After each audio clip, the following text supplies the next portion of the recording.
Good morning. Kini si Kapitan Bert Enriquez sa YouTube channel Barangay Lupon in Action.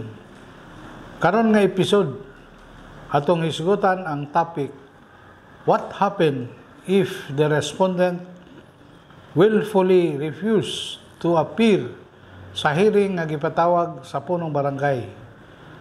Ato na kining hisgutan sa nilabay nga mga episode apan ato kining hisgutan pag-usab tungod sa hangyo sa pipila nato ka mga higala nga mga punong barangay.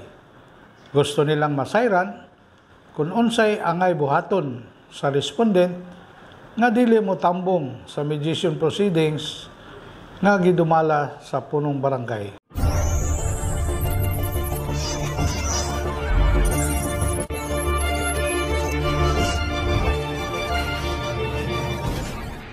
Sa dili pa nato ipadayon, a special shout out sa mga miyembro sa liga ng mga punong barangay, mga barangay secretaries o mga lupon members sa municipality of Bacuag, Surigao del Norte nga gapahigayon og benchmarking sa lupon sa Barangay Duungan last December 14, 2025, which was facilitated by Miss Willie B. C. Jula, LGO of 6 of the DILG Caraga, and to Honorable Mark Arthur A. Caberti, the Liga President.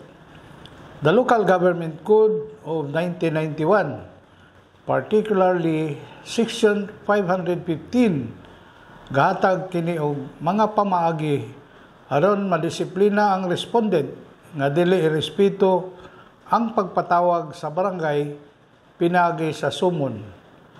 Ang una mao ang pagdismiss o pagbasura sa counterclaim o kontrareklamo.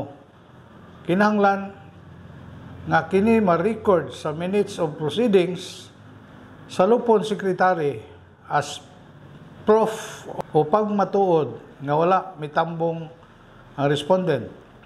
Ang ikaduha, mao ang pagpagawas sa certificate to bar counterclaim using the DILG KP form number 22 to be signed by the lupon secretary and attested to by the lupon chairman.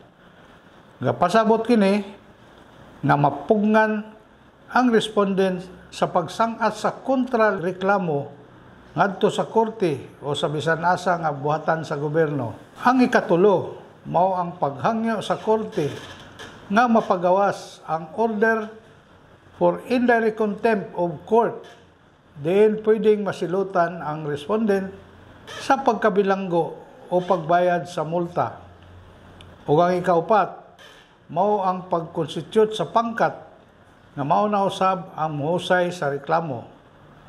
Base sa katarungang pambarangay rules o sa Supreme Court Administrative Circular Number 14-93 dated July 15, 1978, kaingon na sa panahon nga ang respondent dili mo tambong sa mediation proceedings, dili automatic nga mo pagawas ang punong barangay sa certificate to file action tungod kay mandatory nga isang-at usa ang reklamo ngadto sa level sa pangkat for conciliation.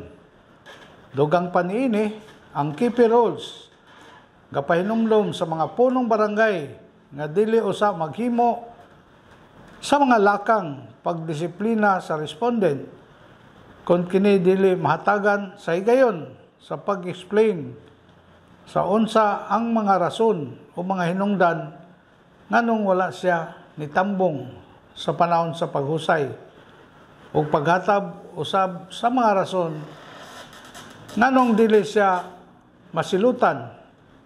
Kini ipatawag gamit ang KP form number 18 na din ang respondent muhatag sa iyang mga eksplanasyon.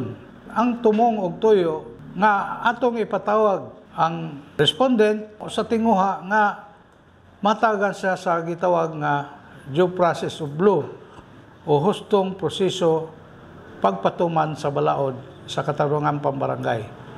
Again, kung kamo nakauyon, please like, share, and subscribe aron ma-updated kamo sa atong knowledge learning in katarungan pambarangay. Kini si Kapitan Bert Enriquez, maingon, daghang salamat and God bless us all.